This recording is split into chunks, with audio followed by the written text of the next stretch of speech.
student, if you're having any query, you can just ask after session is complete. Session will be completed. Yes. So I don't want to make this kind of a boring presentation. I want it to make somewhat an interactive session between all of us. So your queries will be solved regarding the master's and PhD admission, and most importantly, how you get the funding. So first of all, can everyone let me know that what is your goal? Like there are only two things that people are looking.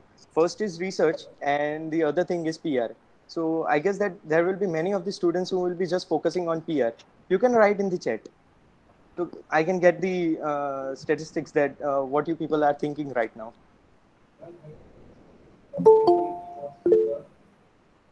You can also write PR. Even I was thinking at that time that PR is important, not research.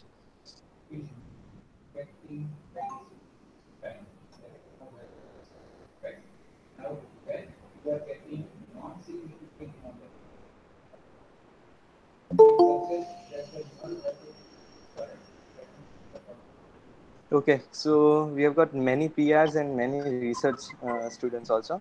So that's good. I hope that if you are interested in research, then definitely you won't go for a Yeah. PR. You will definitely get your PR after that also.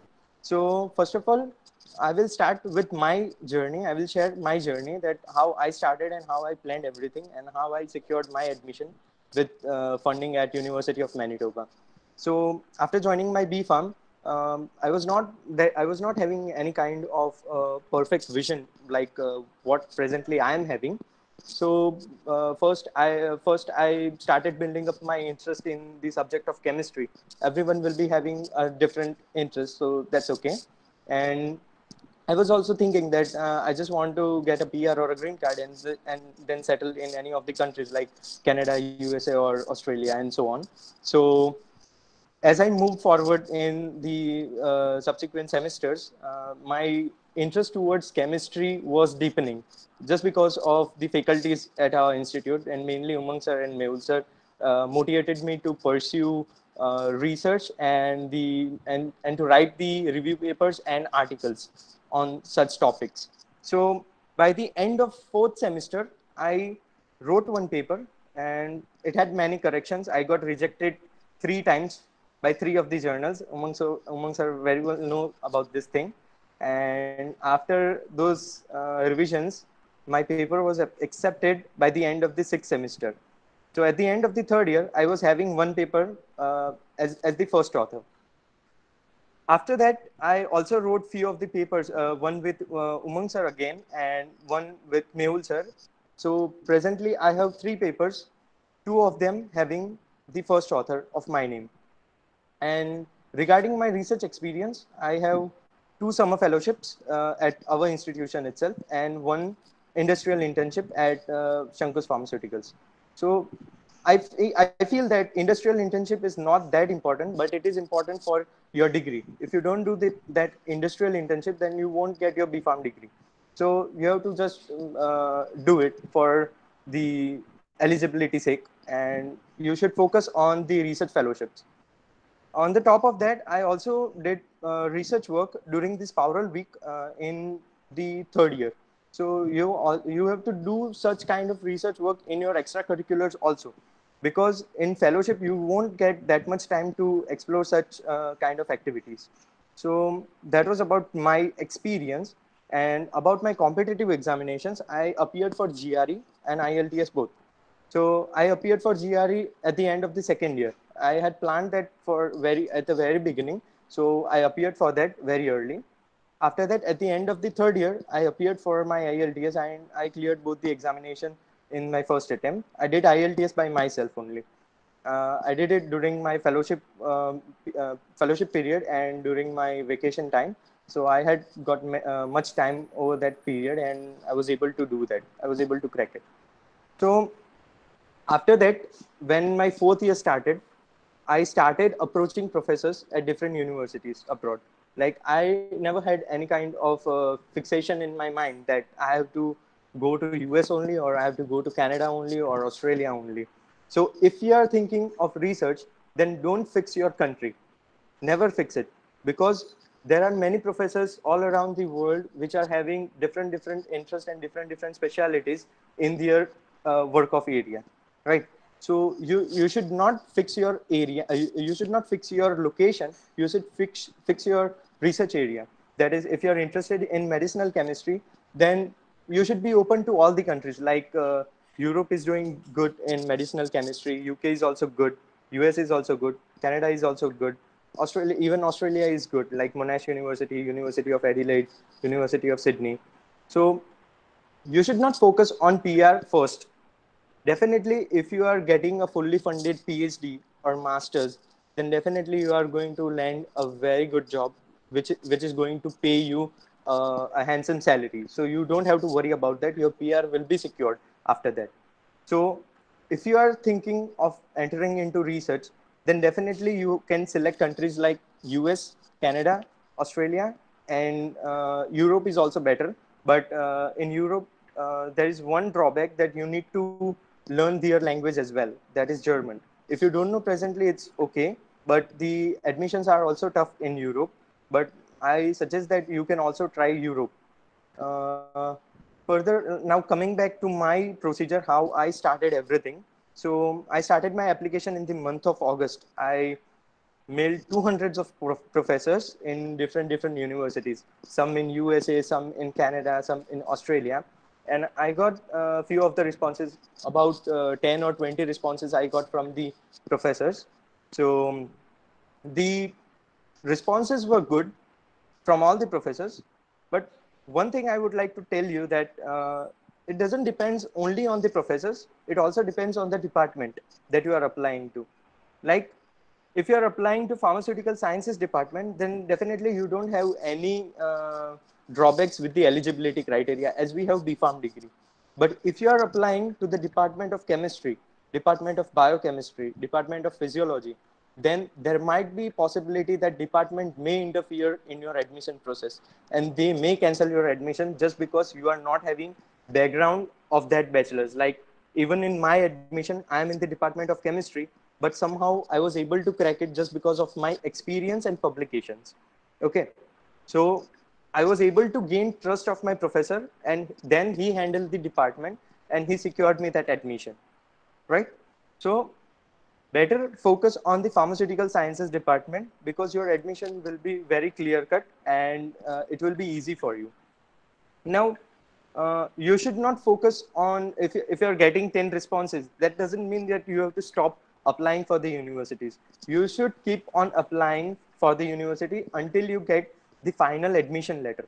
Because it happened with me that I got responses from Purdue University. Two of the professors were ready to hire me, but the department was not ready to take me in their PhD program. I applied there for a direct PhD program.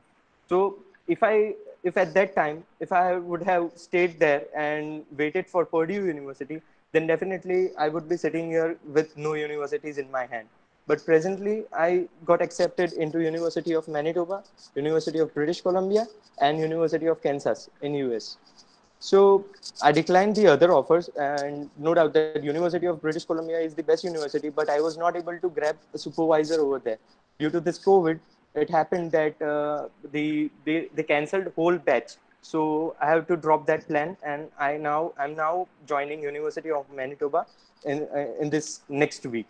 So that was all about me, and now I would like to share some important points that you need to um, take care of when you are applying and preparing your file. Like you have to make one folder in your computer and then you have to go step by step. Like first thing, you have to design your SOP very well. Second thing, you have to present yourself very well in your resume. And the third most important thing that I would focus more on, that is your communication skills. Because the professors will definitely take your interview. So if you are not able to pass that interview, then definitely you are not going to secure any of the seat over there. So these are the main requirements. Now, some of the people might be having some questions that if we don't have any research publications or review articles, then can we get the admission? Yes, definitely you can get the admissions. But in that situation, you need to have very strong research experience and strong recommendation letters. Recommendation letters in the sense that you need recommendation letters from professors who are not from our institute and who are from very reputed institutes like IIT, IISc, IISER, and other CSIR or government funded labs. You need to go and work over there in their labs and get that experience. If any professor from IIT or IISc recommends you that you are having fantastic research skills, you are having good communication skills, and you can write paper easily under their mentorship, then definitely you are going to get admission. But at this stage, I believe that getting into IIT or IISc for internship, it's pretty difficult at this point of time, because I also applied in my second year and third year in IITs, but I was not able to get that. Although I applied in my fourth year, but then COVID happened, so I was not able to go for such internships. But frankly speaking, you won't get easily that internships of IITs and IISc without the support of our professors. Like our professors can be helpful in that manner that if some of our professors, if Umang sir is having any contact in any of the IIT, if he is having any good relation with any of the professors in NIPER, then definitely he can recommend you to that professor. And if that professor in NIPER or IIT is ready to take you for the internship of about 1 or 2 months, then definitely you can go over there. And I can see that you will have a better future if you do such type of research internships. So these are the main things that you should focus on. So the first thing I will summarize now, that the things that you need to take care. First is you need to maintain your good grades. Grades are not everything. That if you think that you are having 9.5 CGPA or 10 CGPA, then you will easily crack any of the admission procedures. No, it's not like that. Grades are just for eligibility criteria. If you are having an 8 CGPA or 8.5 CGPA, then it will be good. You are eligible for the further admission process. Okay. And if you are also having some merit certificates, like if you got rank, number one rank or second rank or third rank in any of the semesters, then you can also attach those certificates with your application. That will be very helpful. Second thing, that plan to take your competitive examinations on time. There are my classmates who made these mistakes. They didn't plan well regarding their competitive examinations. So presently there are many of the students that who haven't even appeared for IELTS right now, and now they are going to Canada or US in the next intake. That will be September 2021. So their 1 year will be wasted. So I guess I can see that many of you are from first year or second year. So I guess that first year and second year will be the best time for you to plan well. After you plan well, you need to scrutinize it every single point of time. Like, it's not like that if you make a plan and it will be like not changing at all. You need to work on that continuously. You cannot rely on that plan solely. Okay. So plan very well, plan for your internships, plan for your competitive examinations. Don't clash it with your semester examinations as well. You need to focus on your BPharm also. If you are not maintaining your grades, then it won't be helpful. So plan your competitive examination, your grades, your semester examinations, your research internships, your industrial internship, and also if you get opportunity, definitely. Now we have COVID, so everyone is at home, so everyone is having a good amount of time. So you can write at least 1 or 2 articles under the mentorship of our supervisors itself. Like our professors will definitely guide you well in such kind of activities. So you should focus on such kind of things, these points which I mentioned right now. Okay. So that was my story. Now everyone will have a different kind of story. That some will not have good interest in chemistry subjects. Some will have interest in the pharmacology. Then I would suggest that if you are going for pharmacology, then Canada is the best option for you, because in Canada we have very less universities, but these universities are focusing much on clinical aspects and pharmacology aspects. So I would suggest that if you're going for pharmacology, then definitely apply for Canada. You will secure a good funding and also the admissions. And if you're focusing on medicinal chemistry, I would suggest that don't try to fix your country. You have to apply for both US, Canada, and Australia. if you get Canada, definitely go for that, because the competition will be less once you enter over there, because there are very less amount of professors working in chemistry in Canada. So if you search on the university's website, then you will find only 2 or 3 professors throughout the university working in medicinal chemistry. So getting an admission is highly competitive in Canada for medicinal chemistry. But once you get over there, then it will be very fluid for you, that you will easily be able to transfer your program into PhD. And after that, you will even get opportunities for postdoc. And afterwards, if you plan for getting into the academia world, then you can go for a professorship, or you can even go for industry experience. So these are the opportunities that you can have. Now, uh, regarding funding, now basically, what kind of funding is this? So once you get admission, these are not normal admissions like what you are presently, and I have gone in the past in my bachelor's, that we are 100 of candidates sitting in our BPharm classes. It's not like that. Over there, when it comes to funding admission, there are only 3 to 4 candidates that will be selected. One will be for masters, one will be for PhD, one will be for postdoc, and few will be the research associates. Now it depends on the universities, that some of the universities might take 2 to 3 master students in under the supervision of one professor.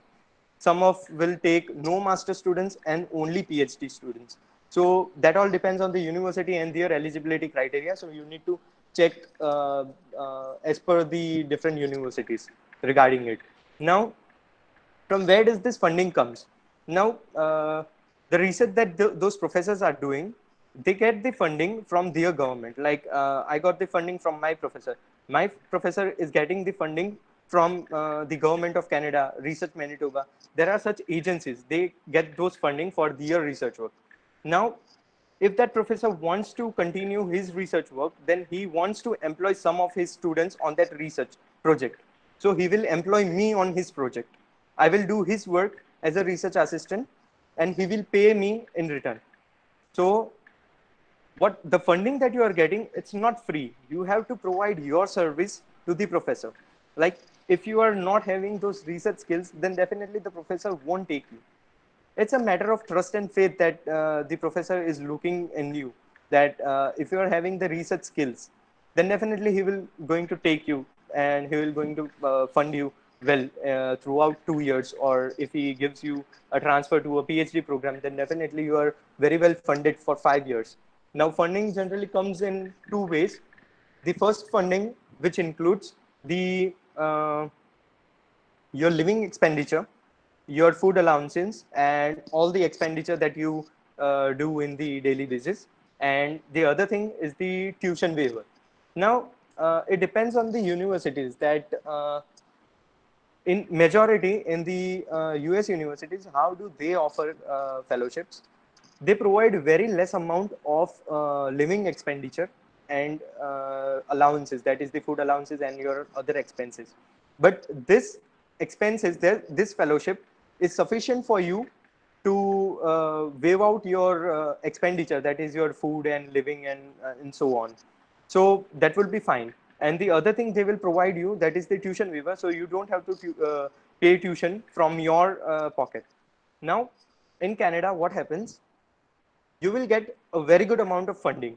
Like there will be $20,000 or $25,000, and the university fees will be very less. So you can pay from your funding, your tuition fees also, and your expenditure will also be waived from that funding. So if you're having 20,000 funding, then definitely you will have some fees of $8,000 for 2 years. Only $8,000 fee for 2 years, and you are getting $20,000 per year. So if you sum up everything, you will have around $40,000 to $45,000 of funding, from which you have to just pay to the university $8,000, and rest $32,000 you can spend on yourself. You can do whatever you want to do from that funding. So this all things make everything easy. Like now, if you're thinking that you want to go for PR or a green card in those countries, then definitely you are going to get it on this basis.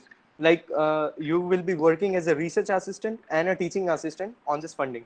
You have to teach those undergraduate students on specified subjects like organic chemistry or inorganic chemistry. That will be done by your supervisor. They will arrange you those subjects and you have to teach to your undergraduate students.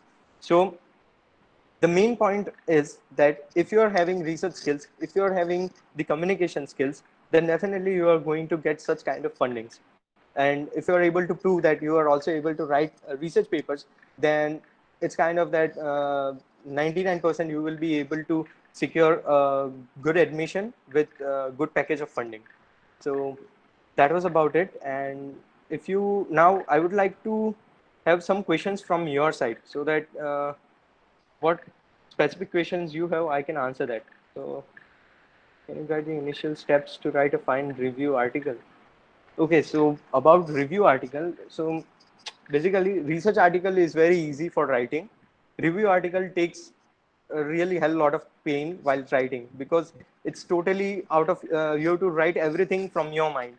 You don't have to do any kind of research, so it will be difficult for writing a review article. It's easy to write a research paper, but at this point of time you don't have any kind of projects completed, so you have to focus on review article only, and you have to do that. Then only you will get a good admission. So first thing, select a topic on the basis of your interest. Don't go on the topics your friends are going on. Like if you're interested in medicinal chemistry and your friend is doing pharmacology, don't go with him that it will be helpful for you, that you both will be working on same paper and it will be an easier task for you. Mind that well, if you are writing in a team, then it will be the most difficult part of your writing a paper. Just because I faced that difficulty when I was writing in a team, just because some of the students will write the paper, some of the students will not write the paper, some of the students will write with their level of knowledge, so it won't match your level of knowledge and their level of knowledge. So better focus on writing the paper whole by yourself and ask for the guidance to your supervisors. Like if you are wanting to publish a paper in chemistry, definitely go to Mehul sir, Umang sir, or Ashish sir. They will definitely guide you in those areas. Definitely, because I have got a really good experience with Umang sir and Mehul sir with this article writing process. So that's about it. And regarding should I appear for GPET? Well, it depends totally upon you. I never appeared for GPET. I was totally free. I was a free bird when I got the admission, and I never cared about GPET from the initial only. So, uh, for me, if you ask me, see, if it's very pretty simple thing that if you want to focus on abroad studies, then definitely go on writing a review paper rather than wasting your time on preparation of GPET. See, if you are talented and if you're writing a research paper, then definitely you can crack GPET in the next year also. If you fail in getting an admission, then definitely you can crack your GPET next year also because you are talented. If you're writing a review paper, then you can also crack GPET examination, right? So my opinion would be you can appear for GPET, but don't waste your time if your focus is abroad education. If you are focusing on abroad education, then you have to give examinations like GRE, IELTS. If you are going for management type of courses, then you have to also give that. I think it's GMAT. I'm not sure what kind of exam is that, but you have to also appear for those examination, and these examinations require a lot of time for preparation. If you're not from English medium school, then definitely you are going to have some difficulties in your speaking, in your writing, and even in some cases you find difficulties in the listening section of the IELTS also. So better focus on the examinations like IELTS and GRE if you have a fixed goal that you want to go abroad only. But still, if you are wavering in your mind that you don't know what to do, then better decide well first and then pick your books that you want to do IELTS, GRE, or you want to do GPET, because you cannot do everything at the same point of time, because you have to prepare for IELTS also, GRE also, and you have to do research work also, right? So focus on one thing, and in case if you fail to secure any such kind of admission, then you can appear for GPET in the next academic year also. So that won't be any issue. Would it will be good to go for IELTS in the sixth sem? Yes, definitely. Yes, I also took my IELTS in the sixth semester. I prepared throughout the sixth semester, not throughout the sixth semester, but I started when I was approaching towards the semester examinations of my sixth semester. I started the thorough preparation of IELTS by myself only. I did preparation in the labs during the fellowship time, because when we are doing something research, then we should have patience also. It takes 24 hours, 48 hours for a reaction to proceed. So at that time, what will you do? You can't just sit by yourself on a chair and just wait for that reaction to happen. You need to do other things also. So at that time, you can prepare for your IELTS. I think if you're from an English medium school, then definitely a 1 month preparation will be enough for you to crack IELTS. I prepared for only a month, and when I was coming back from my home for the seventh semester, I decided at that point of time that I want to take IELTS, and after 10 days, I was giving my IELTS, and I cracked it at the first attempt. Now, other question. In Canada, there are master courses and some other 2 year tentative courses. Which one is better if applying for PR? Okay, Nishtha. So see, it depends. Like, if you're going for master courses, that means that you are going into a research field. If you're going into a research field, then forget about PR. See, why do people go for PR? The benefits of PR are: first, you secure a good job if you have a PR. You will have good stability, that you can stay in that country as long as you want. These two things are very important that you're looking in PR. Now, these things, if you're getting in a funded admission, then why do you want a PR? You will definitely get it after you complete your master's program, after you complete your PhD program, after you complete your postdoc. Then why do you want a PR just because your family is pressurizing you? Right? See, if you're getting a master's admission or a PhD admission, you are getting funding, you are getting a reputed job, which those courses people are not getting. If you're applying for 1 year or two course 1 year or 2 year diploma courses or certificate courses, then you have to spend lakhs of rupees from your parents pocket. Like, if you're planning to go to Canada for 2 year courses like diploma or certificate courses, then it will cost you around minimum. I would say that it will cost you around 20 to 25 lakh of rupees. Okay, you're not going to get any kind of stipend or any kind of funding in that. And after that also, you have to go for PEBC. No one is going to give you PR on the basis of 1 year or 2 year diploma courses. That's not possible. You have to crack PEBC examination, and then you have to find a job as a pharmacist. And in that case also, you have to join as a trainee pharmacist for 1 to 3 years, I guess. And then you will be able to get PR on that experience basis. So it's a very tough process, although it's very rewarding process, that rewarding career, that many of us say that the pharmacists are earning $50 per hour over there in Canada. Yes, they are earning, but you don't know how much competition is going to be now after COVID, because pre-COVID also there was a lot of competition in this PEBC pattern, because I can say that 50% of our Charuset BPharm batch is doing PEBC. I'm talking about the previous batches, not my batch. I'm talking about the previous batches. All those who have went to Canada, they are doing this PEBC thing only. So I would suggest that if you are interested in research work, then definitely you should focus on master's program. You will easily get transfer into your PhD program, and then you can get PR on those bases. Like, one example I can give you, what kind of PR programs do Canada offer.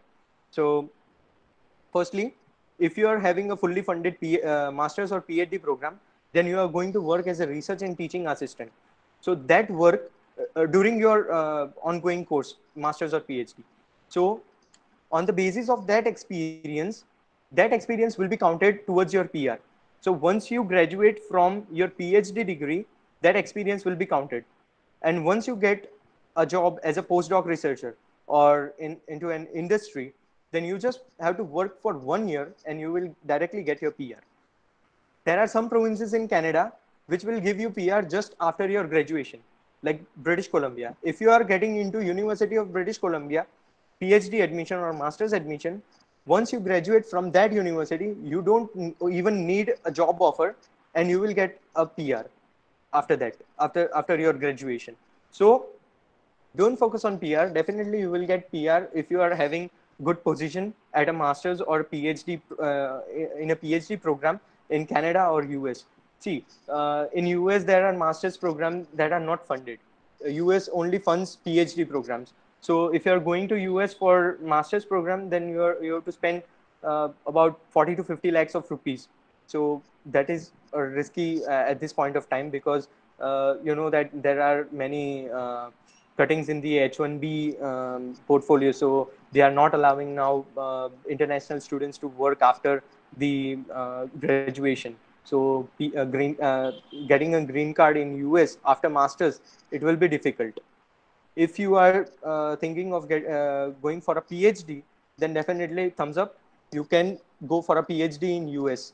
It is a better option because you will get a green card after that on the EB2 or EB5 category. There, those are legal procedures that we have to follow after graduation from a PhD program. So next question: how to contact professors of other countries' college? Okay, so approaching never helps all the time. See, if you're applying to United States, then US is having a very simple procedure that they focus only on the departmental evaluation. They do not consider I got positive response from Purdue University in the US. I got two professors who were ready to hire me. Still, I was not able to get the admission in Purdue University. So you can figure it out that department plays a major role in United States. So it's better you apply directly to the university and then you start approaching to the professors. If you are getting a good response, then it's there's a chance that you will be able to get an admission, but it's not final that you will get the admission. So my point is, if you're applying for Canada, then approach for the professors. If you're trying for US, then you can approach for the professors. But it depends on the department only in the US. Now, how to approach a professor? So first of all, you need to think that you need to go through the website of the professor. Every professor has his own website of his lab. Like I can show you one website over here. So can we do screen sharing? Umang sir? You can do. Okay.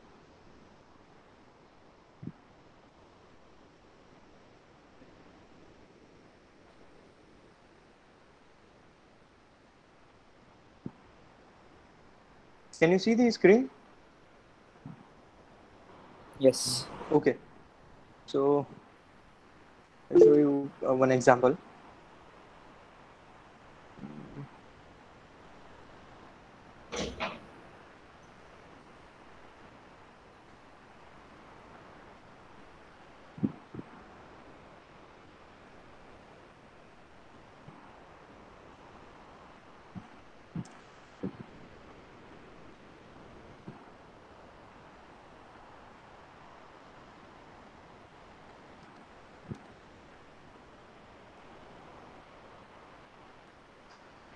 I've searched over here University of Michigan, PhD Medicinal Chemistry.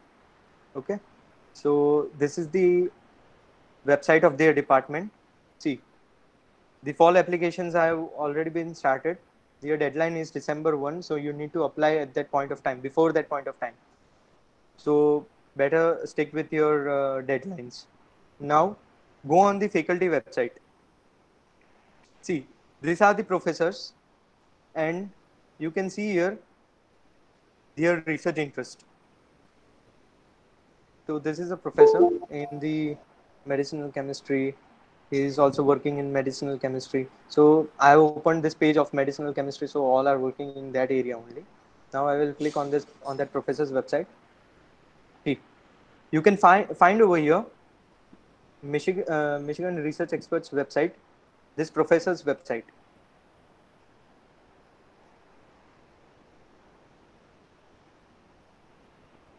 So this is the website of that professor. You can get all the information from over here. See the publications that he has already worked on. If you find that this work is relating to your interest, then only you should apply to that professor. Okay. I will show you another website which is more clear.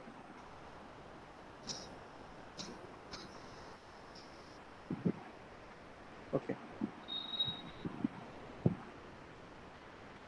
Hither Carlson Laboratory. Okay. So this is the website of this professor. This is the alumni page. So you can also contact these students. These are the pass out students from from that professor's lab. So you can contact these students so that you can come to know what kind of experience they had in their lab. Okay.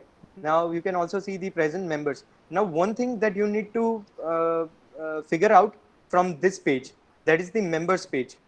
Now you have to see what are the current members, number of current members this professor is having. See, if this professor is having many number of students, then definitely she is not going to take you in the following intake. So you need to think before you approach that professor.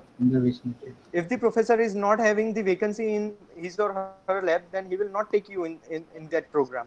So it's a waste of time approaching those professors. So you need to figure out from their website that if they have written that they are looking for any kind of students, then you can apply to that professor's website. Rest, you can go to the members page and you can find the number of students that they are working presently. So you can see over here, there are 2 postdoc fellows, 1 PharmD student, and there is no graduate student. Okay.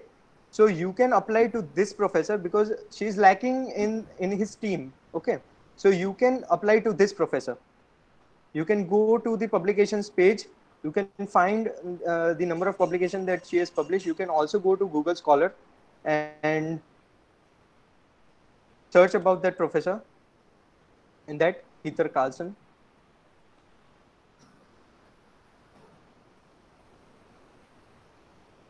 See, medicinal chemistry, University of Michigan.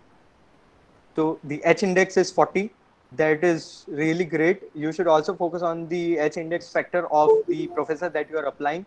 H index means the credibility of that professor. The more is the H index factor, the supervisor is having many contacts and he's having really superb research background. Okay. So you can also click on this here. So it will be sorted year wise. You can see the recent publication, 2020 publication. Okay. And go on the publications, read some of his papers, and then try to approach that professor. You have to directly write the mail to that professor. You can get the contact number of that professor from over here. Okay. It's written over here only. This is the email ID of that professor. So you can contact him. Okay. So that's how you contact the professors. Now, what things you need to mention while you are writing an email to the professor? So I'm stopping the presentation. So first of all, the first thing that you need to focus on is that you need to present yourself very well.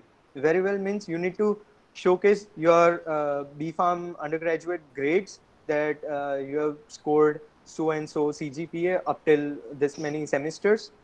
Further, you should write a statement that indicates that why you are applying to that professor.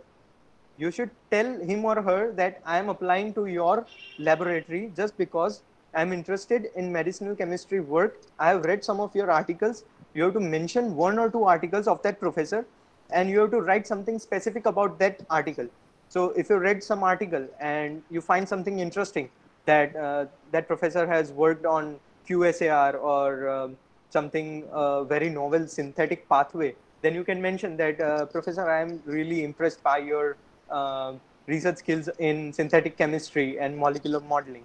So he will be impressed and he will come to know that why you are applying to his specific lab. Now, the third thing that you have to mention in your email is that you have to also showcase your background.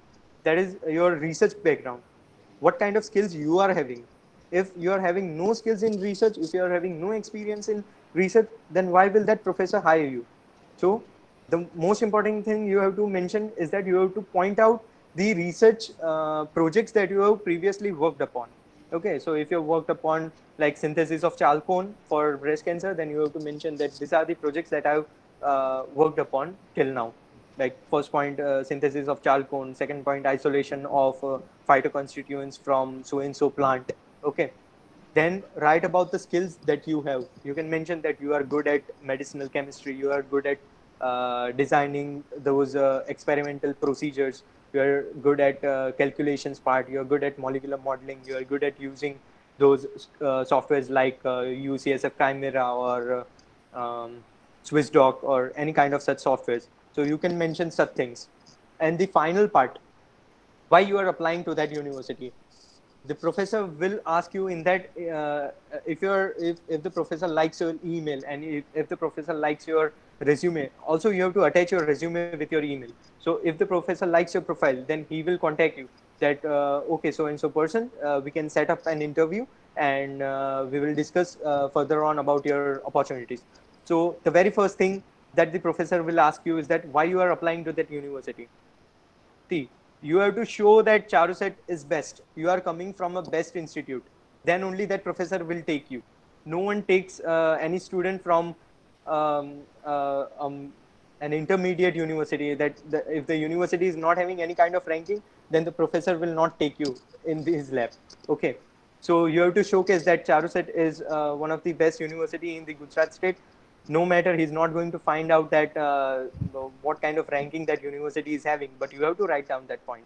You don't have to write any false statements, but you have to show all the uh, truth facts about your university also, that Charuset is having first top 10 rank in the Gujarat state, and it is having so and so facilities. So the next thing the professor will ask you, that if you are having such kind of facilities, if you are having such a good ranking university in your undergraduate, then why you want to come to United States or Canada?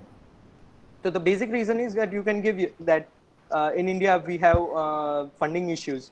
The government agencies do not fund us in the research project, so you can tell such things. So he will get into confidence that okay, now you can apply to the university. I will support you. He will send you a support letter. It depends on university to university. He may not send you a support letter, and he will directly give your recommendation to the admissions committee, and your admissions will be final. So that's how you approach a professor. It's a pretty long process. I would say that getting a responses will take you 1 or 2 months. If you are applying, if you are sending an email to say for example hundreds of professor, then it will take around 1 or 2 months to get their responses. After that, he or she will set up the interview, and that will take around 30 minutes or so, and after that you have to apply to the university. Okay, so this is the process. In US the process is bit different. In US the professor will tell you that we will take the interview once you get accepted by the university. So you have to apply to the university for the specific program. Say, for example, PhD medicinal chemistry in the University of Michigan, you are applying. So you have to apply to that program first. If you get accepted by the department in the university, then you have to contact the professor. Then the professor, if he or she is interested in you, then he will set up the interview. And if he or she is okay with your profile, then you will get the final approval and the funding, that you are getting so and so funding, $20,000 or $25,000 or so on, and now you can join our university as a research and teaching assistant. So that's all the process. Okay, so the other thing is in Canada, okay, we aren't looking for funded bonds. Nidhi, I'm not clear with your question. If we aren't looking for funded bonds, mean, can you please clarify?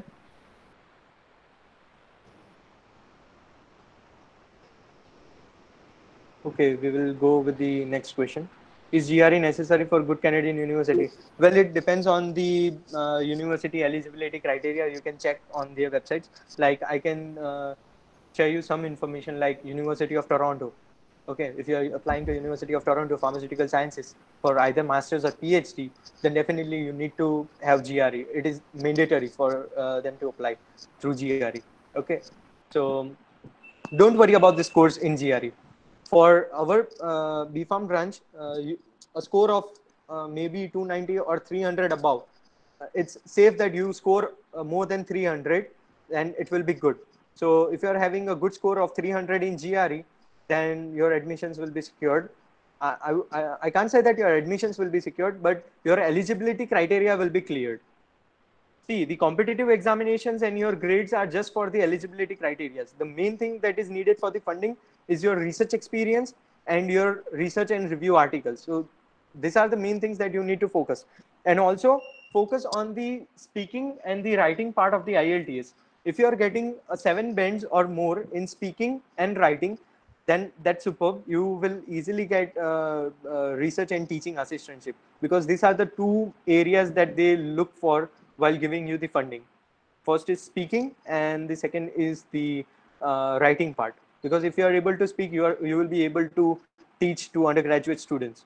If you are able to write, then you will be able to write research or review articles. So those are the points that you need to take care. Is biotechnology good career after B Farm in abroad? Yes, obviously. It is one of the best career after chemistry, I would say, because you will be able to work on vaccines and such kind of biological products areas. If you're going in research in biotechnology, then that's a really good career. So try to focus on thesis-based program. I think in University of Windsor, there is a Masters in Biotechnology program, but that is non-thesis, so it won't help you to do a PhD in future. So focus on the thesis-based program in masters so that you can go for a PhD in future. Next thing, in the second year, what should be the approach for writing a review or research paper? Again, that's the same thing that I said again, that you need to approach to the professors in our university. You need to take them into confidence. You need to show your interest. You need to tell our professors, in case you are approaching Umang sir, okay? So you need to tell Umang sir that you are interested in this area. You can even tell him that you are interested in writing this so and so topic, okay? So he will guide you then. He will also change your topic.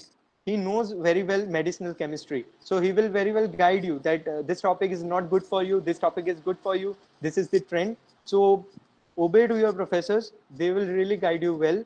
And the topics which they tell you are really in the trend presently. So you can go with your topics. And if you and the professor agrees to write on that particular topic, then you can go for that.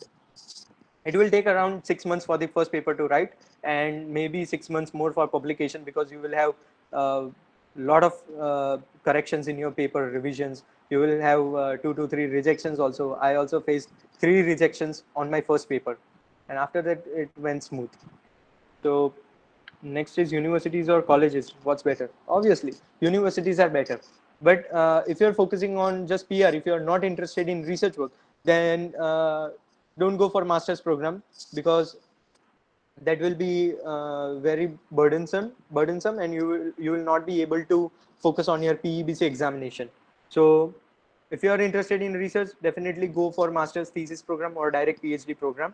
If you're not interested in research, then go to a college and get a management or any biotechnology like diploma or courses, and focus on your PEBC. But mind well that PEBC is going to be very competitive in the future after COVID also. So plan that very well.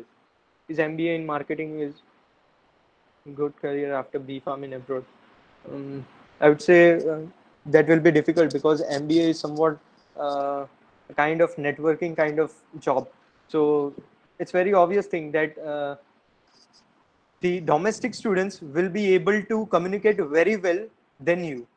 They will be having more context than you. So in MBA program, domestic students will get more benefits than the international students. So better focus on research kind of programs only if you're thinking for abroad studies.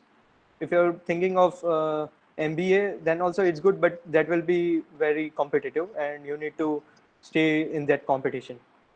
What if my interest is particularly in pharmaceutical sciences and not research? Pharmaceutical sciences. I'm not sure with this question also. What if my interest is particular in pharmaceutical sciences and not research? I'm in formulation. Okay. Like, I don't want to do research. Okay, that I mean that formulation is also research. Like if you are focusing on new formulations micro emulsions or liposomes or packaged drug vectors into that liposomes, then you have got research scope in that formulation also. But if you are thinking of that routine jobs, that is manufacturing also kind of jobs, then don't go to Canada, because Canada don't have manufacturing firms. Even Australia don't have manufacturing firms. If you want to go for that kind of jobs like quality assurance, quality control, manufacturing, pharmaceutical management, or pharmaceutics, not in research, but those kind of routine jobs like validation engineer or such kind of things, then definitely go for US, because US is having some kind of manufacturing firms also. But don't go for Canada, Europe, or Australia. Canada, Europe, and Australia is totally based for research. If you are going for marketing, then you focus on Australia first and then Canada. And US is evergreen. You can do whatever you want to do in US. There are ample of opportunities, but then you have to face many issues regarding green card and citizenship. So mind that well. Is PharmD better option in abroad? See, PharmD is not a graduate program. It's a bachelor degree only. Although it is known as doctorate of pharmacy, it is not a PhD program or a master's program. It is a bachelor program only. So if you're thinking for PharmD, your scope will be you will be ending up working as a pharmacist in a community pharmacy or hospital pharmacy in United States or Canada, anywhere you go. But my suggestion would be, if you want to work as a pharmacist only, then why you want to go to US? You will be spending 3 years in your PharmD course, okay, and that will cost you around 50 lakhs of rupees. And after that, you have to clear your NAPLEX examination, and then you will get a position as a pharmacist. Better go to Canada and go through the normal courses and appear for your PEBC if you really want to work as a pharmacist. Okay, so if you want to work as a pharmacist, then Canada will be a better option. It will save your money and it will also save your time. Rest is up to you. PharmD will not do any good to your career or anything, because it is equivalent to Bachelor of Pharmacy only. It is not a graduate program. Is there a good scope of formulative pharmaceutics and cosmetics? Yes, in United States there are many companies that will be hiring for pharmaceutics formulation and development kind of area. So you can also go in research in that field also. Then if we don't want funded scholarships, if you don't want funded scholarships, means no, it's not that you will get into prestigious universities without scholarship. They are not asking for money. They are top universities are asking for your research skills. It is not like that you don't want research funding and you just want the admission. It's not possible. Top ranking universities are looking for outcomes, major breakthrough outcomes. Even their students are having patents. Like if I give one of my example, then the lab which I am going to join is of medicinal chemistry. The alumni of that lab is having two patents of his name. First patent, okay, first name patent. That student is having. He graduated from PhD from my lab only, and presently he is serving as postdoc researcher at University of British Columbia, and he is having two patents from his PhD work. So they are not focusing on money. It's not money oriented. It's based on trust and faith that you give to them on your research skills. You got research skills, then you will definitely get funding. No matter you don't have money or anything, that will be taken care of. If you are having any financial crisis and you are having research skills, don't worry. It will all be taken up by the university. University will fund you very well. They will pay for your tuition fees also, and for your living and allowances also. You will also save some of your money from that funding also.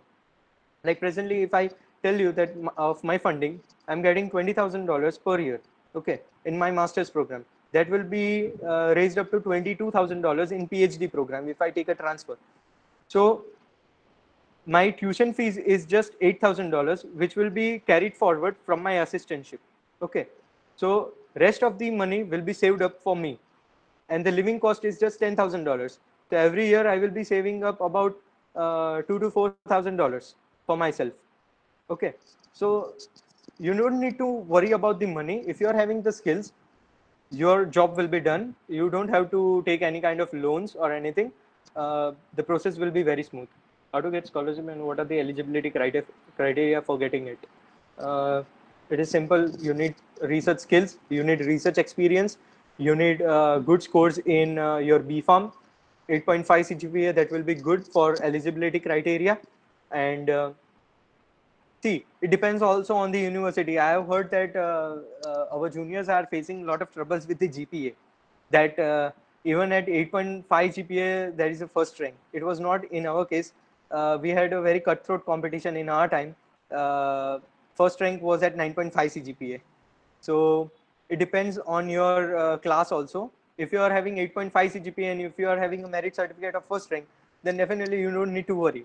If you are having 8 CGPA and you are having a third rank certificate also, then you don't need to worry. Okay, so that will be good. So first focus on good grades, then focus on competitive examination, score well, 300 above in GRE, and IELTS 7 bands will be good, and then research experience and publications. Karan, Yes, sir. I have few questions. Yes, sir. So first question is, as per my knowledge, without any classes and without any coaching institute, you got Yes. good score in GRE and IELTS. Okay. Sir, wait a minute. Actually, I did classes for GRE, not for Okay. IELTS. I did my Okay. IELTS by myself, but I will suggest that do not go for classes. Classes are just for giving you syllabus and just a concept overview. They will just give you formulas. You have to apply by yourself. So it will be not helpful to you. I didn't go to the classes every day. I just went there on the first day of the class, just took the notes, just took the syllabus pattern, and then I did it by myself only. I just wasted my 18,000 rupees in my GRE tuition. So that's a waste of money only. Okay. So, as per your opinion, practice is more important for Yes, such competitive examinations. yes, definitely. Is it? Practice is, Okay. yes, practice is only important. Okay. One more questions. How to improve speaking as well as the academic writing?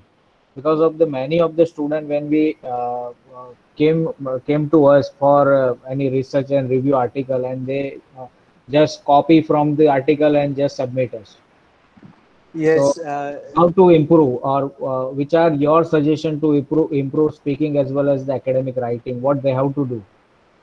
okay, sir, we can do one thing in that manner that it's not going to be one way only from the students only, because in our education system, we focus on only writing MCQs or taking the questions or just writing the answers. So our skills won't be improved from that. So we Okay. can do that thing that university can implement internal examination in terms of presentations, like Okay. you, if there are issues from the university side, then Okay. it can be done that in normal teaching presentations should be given by the students only, Okay. so they will improve their presentation skills. Regarding the writing skills, they can do that if a student is giving a presentation on a particular topic, and on that same day all the other students should write a written report on that topic, so that their skills will be improved. Okay. Okay. One more questions. Uh, what benefit you received at University of Manitoba? Okay, so there are benefits and benefits only. First of all, I'm getting $20,000 stipend. More apart from this, I'm also getting 5,400 scholarship from the university. So my funding package for 1 year is $25,000, 400, $25,400. My first year funding. The same goes with the second year. That is, my funding overall will be for 2 years, $50,000. From that, I have to pay to the university only $8,000. From $50,000, I have to pay $8,000 to the university only for 1 year. Okay, so rest of the $42,000 is mine. Now my expenditure will be $20,000 or $30,000 for 2 years. I will be saving $10,000 in my pocket after 2 years. So my saving would be 5 to 7 lakh rupees after 2 years. So that benefit I'm getting. Okay. Regarding research work, I'm getting good research. I will be getting good research experience. I have not started with my research work at University of Manitoba. I've just started my coursework. I'm taking 3 courses this semester, and the benefit which I will be getting at research work is that I will be able to do postdoc, or I will be able to do PhD at a better university in future. Like Harvard or MIT or Stanford won't be difficult for me in future. I can target such universities even in future. So those are the benefits that I will be getting. So I think you have covered all the aspect as we discussed. So student, Yes. if you having still any question, you can WhatsApp me or Sir, uh, if we have time, then can I show some points on SOP writing? okay. How much time it will take? It will be just 5 minutes. Yeah, yeah, you can start. Okay. So,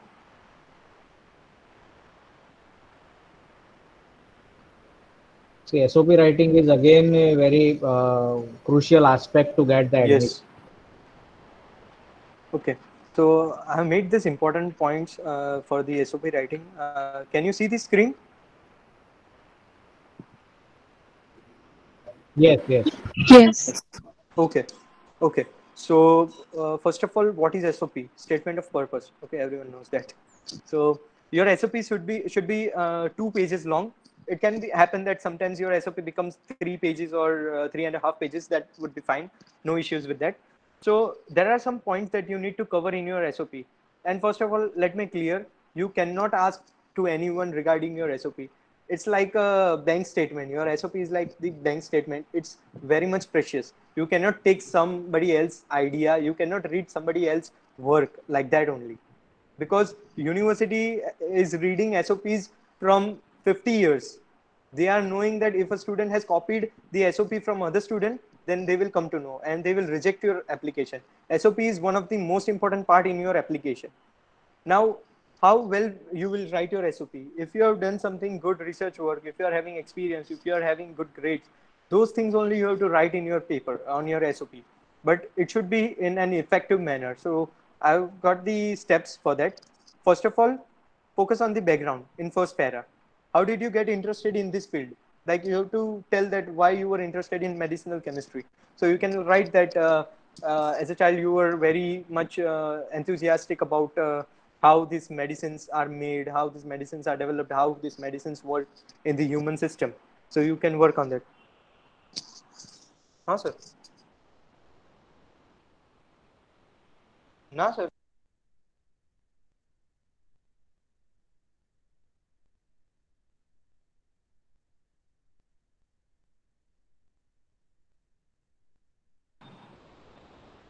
Can you hear me? Any students, please reply. Yes. Yes. Yes. Okay, actually, Umang sir was not able to hear me. That's why. Okay, we can wait for 2 minutes for that.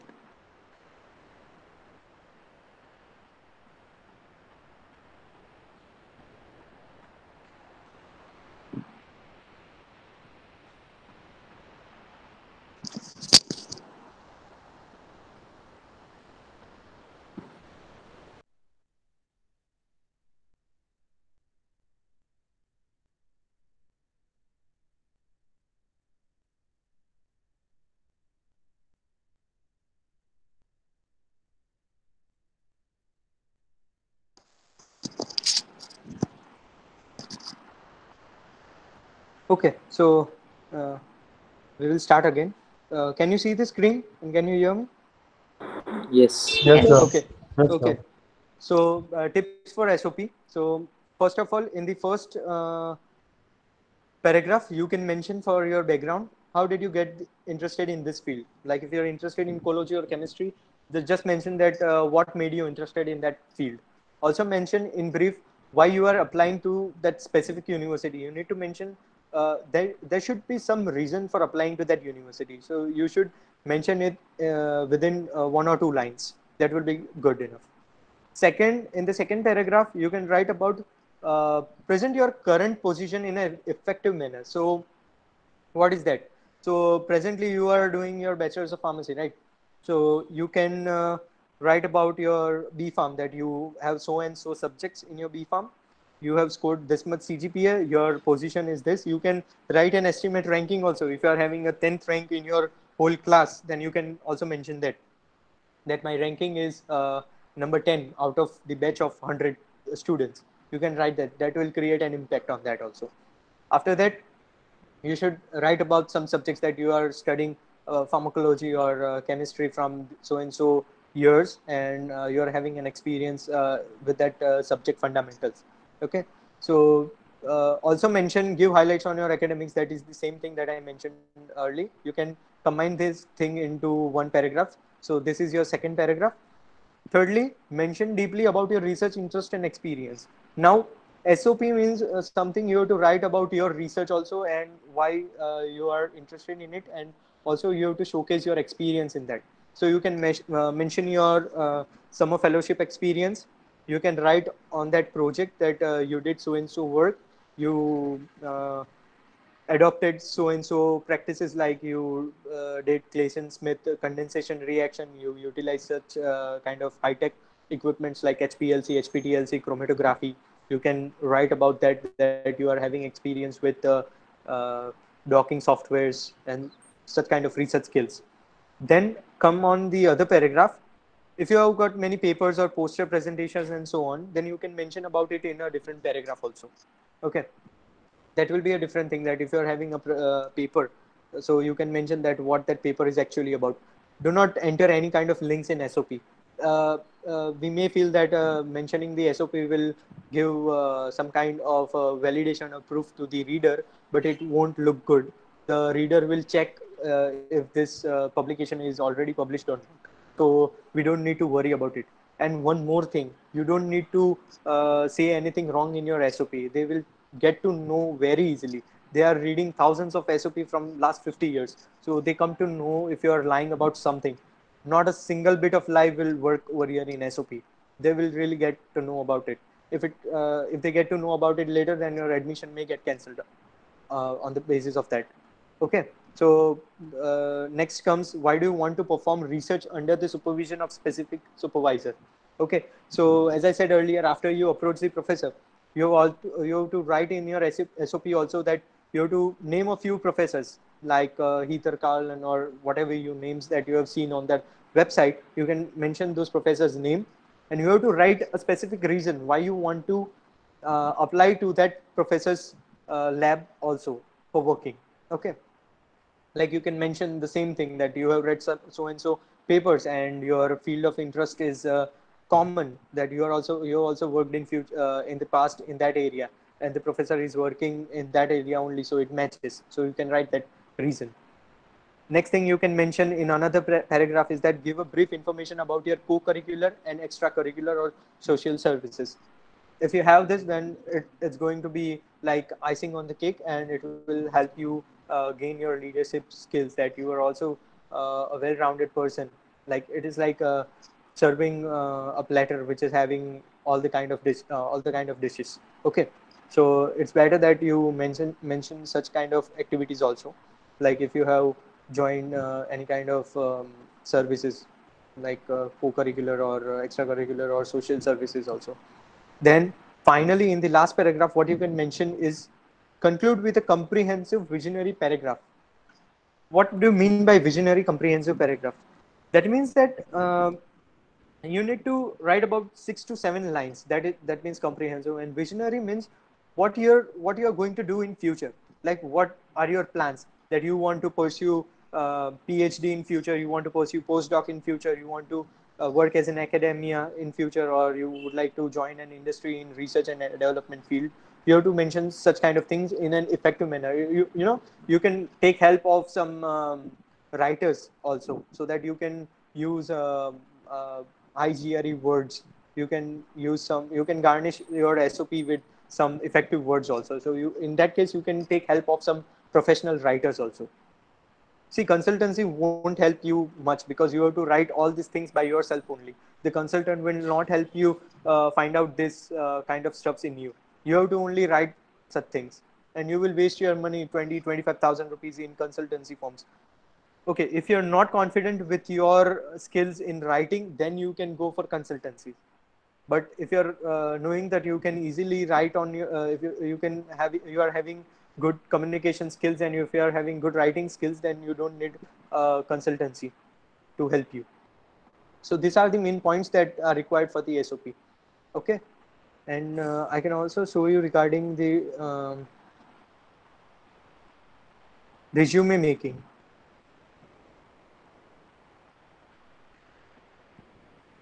Can you see the screen regarding the resume? Yes. Yes. Okay, so this is a sample resume of a graduate student. This is not mine. I've taken on from the internet only, and this is the format of the resume. Okay. Now there are two different things. I hope that you are knowing this thing. I think it has been taught to you in your BPharm classes also, that resume is different and CV is different. Resume is a very small, sweet brief about your academic and research background. It will be only 1 or 2 pages long, your resume, and your CV will be 3 or 4 pages long. So you can make both of them. First, make your CV, and then afterwards you can cut it down to 1 or 2 pages resume. So it depends that some universities may ask you for a resume, then you can submit your 1 or 2 pages resume. And if the university is asking for CV, then you can submit your 3 to 4 pages CV. So first of all, you can mention about your education. Then you can mention about your research experience. Then other experiences. If you have joined some kind of co-curricular activities or any kind of work, then you can mention that also. You can also mention about your publications, some of the services that you have provided to the university. All such things you can mention over here. And at the last, you can mention about your preferences, like country preference or anything like that, or objective that you want to work as a research assistant in future and in the field of medicinal chemistry. Such kind of things you can mention it, but it's not necessary. So this was about the resume making. So do you have any questions on this?